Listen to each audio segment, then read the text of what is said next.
proven sprinkler and landscape lighting supplier. I want to talk a little bit today about different types of lighting to accent your landscape in your home or even your business. Previously, we talked about uplighting and moonlighting and silhouetting and some neat effects. Well, there are other effects you can use as well, and some of these I'm sure you'll be familiar with. The first one and most commonly used is the path lighting. So a path light is any light that's close to the ground and is lighting a pathway so you can walk, for an entrance to your front of your house, the sidewalk, or it could be a garden path. Another neat use for path lights is to highlight a patch of flowers or annuals. So you've got all that beautiful color in your garden, and it's nice to be able to see that in the evening as well. So what you want to stay away from path lighting is doing what we call the runway effect. So you have, like on a driveway, 2 rows of path lights down either side of it. It tends to look more like an airport runway than it does anything else. So stay away from using even paired numbers of path lights or just a big straight row of them. Use them sparingly. Use them where you need to, like steps, any type of transition area where a person could trip. It's perfect for that, or for highlighting those beautiful flowers that are close to the ground. Next, I wanted to talk about backlighting. And backlighting can only be used in a few instances. And typically, if you have like a large bare wall that might be white or stucco, and you have an interesting looking tree or shrub in front of it, what you do is you light up the wall behind the plant, and it creates a really nice black outline of the plant in front of it. So it gives you kind of like silhouetting does, except it's the opposite effect. You see the silhouette of the plant with a light behind it versus silhouetting.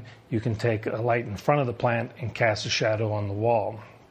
One of the other types of lighting is accent lighting, and this is used to highlight or accent a particular feature, a statue, some focal point in your garden.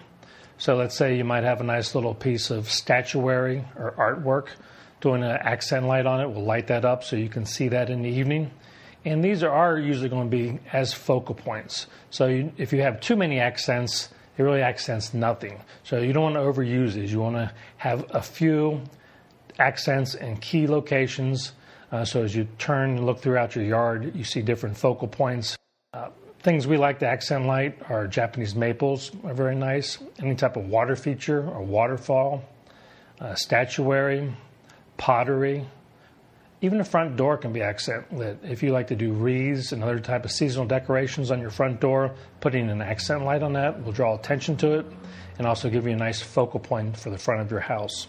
Something new that's being done in landscape lighting is seasonal lighting, and especially with LED bulbs, you can get them in all different kinds of colors. So at Christmas time, you can take some of your uplights and change the colors from just being white and use the festive colors of green and red for Christmas time, or maybe a little bit of blue in there as well.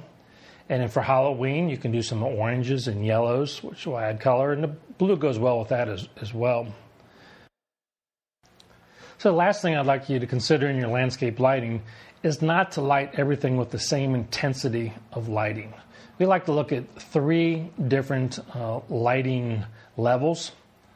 One would be the brightest lights, which you would use for your accent lighting, anything you want to highlight. So that's your brightest lights. And then your medium lights would be something that's still interesting, but you don't want to draw as much attention to. A path light for a transition and for steps or other type of pavement materials. You want that fairly bright so you can see it. A sitting area where you might be talking to friends and family. You want that fairly bright. Then the third level lighting is the lowest level lighting, and it's just used as kind of the glue, kind of ties everything together. So have fun, get creative, and try some different landscape lighting effects. If you need some help.